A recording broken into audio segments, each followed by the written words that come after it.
The budget for year 2010 will be tabled in Parliament on Friday, 23rd October 2009. Citizen journalist Chan Lilian asked a few people, including Chief Minister Lim Guan Eng, what they expect from this budget. What do you think the budget is going to be like? Yeah, Najib will probably talk about creating a high-income economy and creating higher-paid jobs. I'm not very sure how far he can deliver that, but I think that will be one of the major themes in the budget. And this year, probably the budget will also see a lot of cuts on unnecessary expenditure because the deficit is really too high and the income from oil proceeds is getting less and less. So that I think there will be the two components of the budget. Do you think the rakyat is going to feel the pinch this time around? I think all previous budgets have not helped the people much.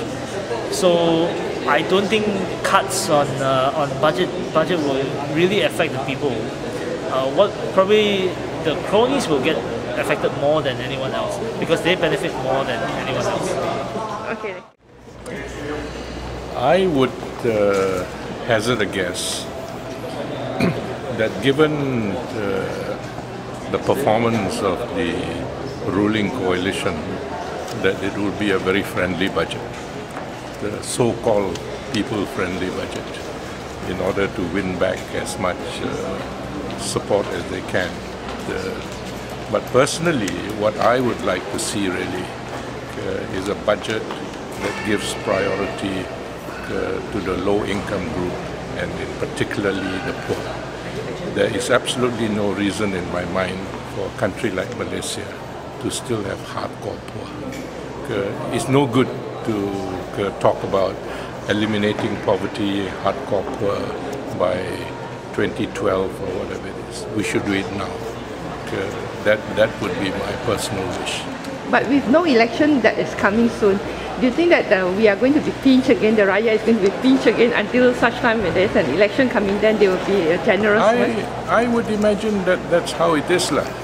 But let's hope that with the new Prime Minister, with this new ideology, that it is a government with a conscience rather than a government with political expediency. Yes, we keep hope alive.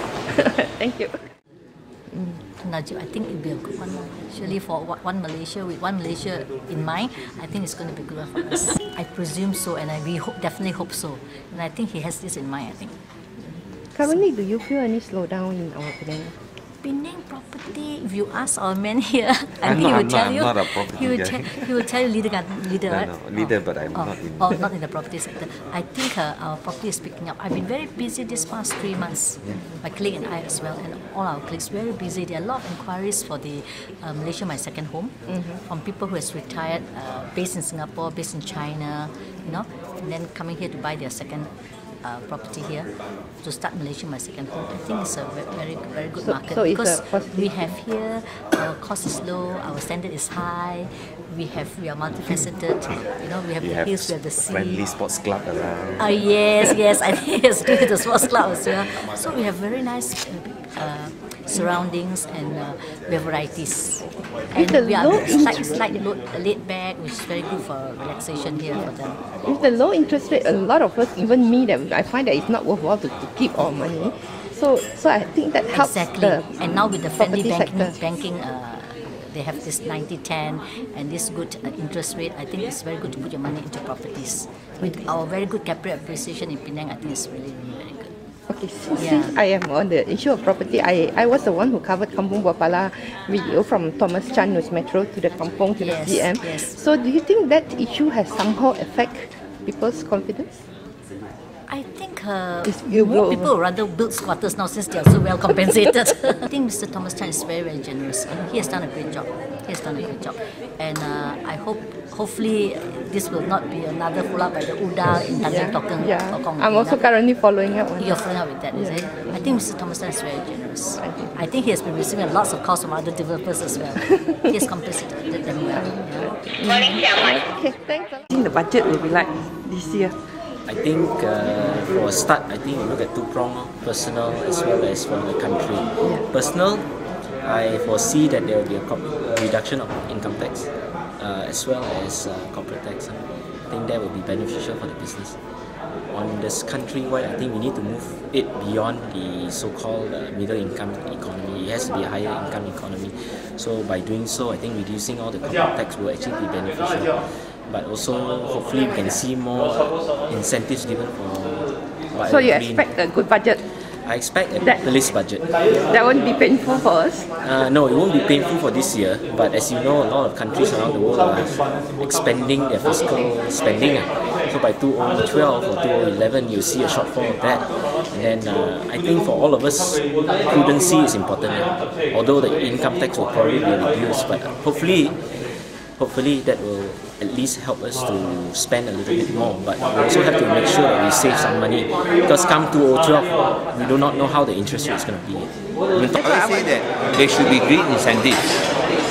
There should be incentives for GBI, Green Building Index, so they encourage people to convert to green buildings.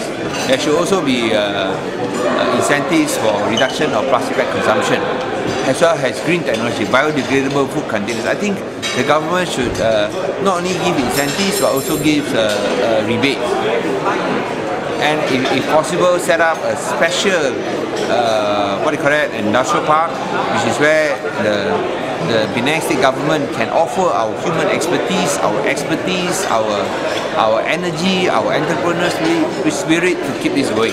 So I think the federal government should put renewable energy, RE, renewable energy as one of their key economic drivers. Do you think it's going to be a painful budget for the rakyat in general, the middle income people? I think I don't want to make any guesses. I prefer to, as I said, stick to what I think the government should do. Whether they do or not, I think is a different question.